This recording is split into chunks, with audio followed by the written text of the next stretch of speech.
প্রিয় BA third সেমিস্টারের ছাত্রছাত্রীরা, আজকে আমি যে বিষয় নিয়ে আলোচনা করব সেটি হচ্ছে তোমাদের যাদের পলিটিক্যাল সায়েন্সের SECA1 পেপারটি রয়েছে, সেই সেক পেপার থেকে আমি তোমাদের গুরুত্বপূর্ণ কিছু 1 নম্বরের প্রশ্ন এবং সাথে উত্তর নিয়ে আলোচনা করব। তোমরা জানো তোমাদের 1 নম্বরের প্রশ্নগুলো খুবই গুরুত্বপূর্ণ, কারণ সেখান থেকে তোমরা অনেকটা নাম্বার ক্যারি করতে পারো যদি ঠিকঠাক অ্যান্সার করতে পারো এবং কোশ্চেন কমন আসে। তো আমি যেই প্রশ্নগুলো তোমাদের সামনে তুলে ধরবো, এই সাবজেক্টটি তোমাদের অনেকেরই নোটস তোমরা বলেছো বানানোর জন্য, তো আমি বানিয়েছিলাম, অনেকেই নিয়েছো পারচেস করে, এবং অনেক প্রশ্নের উত্তরও আমি তোমাদের চ্যানেলে মারফতে সামনে তুলে ধরেছি। আজকের এই ভিডিওটি তোমরা দেখো এবং লাস্ট ফিউ মিনিটসের একদম প্রশ্নগুলো একটু খালি চোখ বুলিয়ে যাও। ভিডিওটি দেখে গেলেই তোমরা কিন্তু অ্যান্সারগুলো করে আসতে পারবে। তো দেখো, FIR এর পূর্ণ রূপ কী? FIR এর পূর্ণ রূপ কী? First information report. TAD এর সম্পূর্ণ রূপটি কী? ঠিক আছে, টেরোরিস্ট অ্যান্ড ডিসাপটিভ অ্যাক্টিভিটিস, ঠিক আছে, অ্যাক্ট। POT এর পুরো নাম কি? প্রিভেনশন অফ টেরোরিজম অ্যাক্টিভিটিস, এখানে অ্যাক্টিভ হয়ে গেছে অ্যাক্টিভিটিস বা অ্যাক্ট। IPS এর পূর্ণ রূপটি কি? IPS এর ইন্ডিয়ান পেনাল কোড।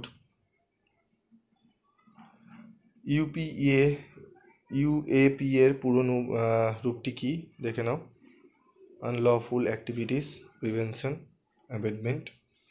ভারতের ফৌজিদারি ন্যায় ব্যবস্থার যে কোনো দুটি আইন উল্লেখ করো। ভারতের ফৌজিদারি ন্যায় ব্যবস্থার যে কোনো দুটি আইন হলো ইন্ডিয়ান পেনাল কোড 1860 অ্যান্ড তারপর হচ্ছে 7 দেখো, পারিবারিক হিংসা আইন কোন সালে প্রণীত হয়? উত্তরটি দেখে নাও, 2005 সালে। তারপর দেখো, প্রমাণ কত ধরনের হয়? প্রমাণ 3 ধরনের হয়: মৌখিক প্রমাণ, নথিভুক্ত প্রমাণ এবং বিশেষ অবস্থা সংক্রান্ত প্রমাণ। গ্রেপ্তার হওয়া ব্যক্তির একটি অধিকার উল্লেখ করো। গ্রেপ্তার হওয়া ব্যক্তির একটি অধিকার হলো গ্রেপ্তারের কারণ জানার অধিকার। ভারতীয় দণ্ডবিধির কোন ধারা অনুসারে মিথ্যা এফআইআর দণ্ডনীয় অপরাধ? ভারতীয় দণ্ডবিধির IPS সেকশন 203 ধারা অনুসারে মিথ্যা এফআইআর দণ্ডনীয় অপরাধ। হিন্দু ব্যক্তিগত আইনের একটি ধারা উল্লেখ করো। দেখে নাও উত্তরটি। সাইবার আইনের যে কোনো একটি উদ্দেশ্য উল্লেখ করো। বৈদ্যুতিক তথ্য সুরক্ষিত রাখা। পণ প্রথা নিরোধক আইনের মূল লক্ষ্য কী? তথ্যের অধিকারের আইনটি কেন তৈরি করা হয়? উত্তরগুলো তোমরা দেখে নাও। জাতীয় মানবাধিকার কমিশন কত সালে গঠিত হয়? 1993 সালে। 1986 সালে উপভোক্তা সুরক্ষা আইনে প্রদত্ত একটি অধিকারের উল্লেখ করো।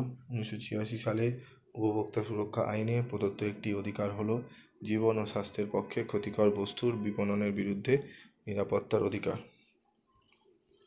রাজ্য ফৌজদারি আদালত কাঠামোয় সর্বোচ্চ আদালত কোনটি?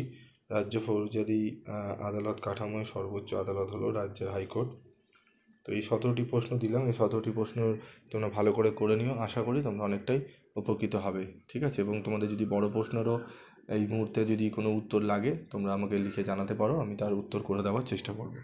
আজকের মতো এইটুকুই, দেখা হচ্ছে পরবর্তী ভিডিও ক্লাসে। সকলে ভালো থেকো, সুস্থ থেকো।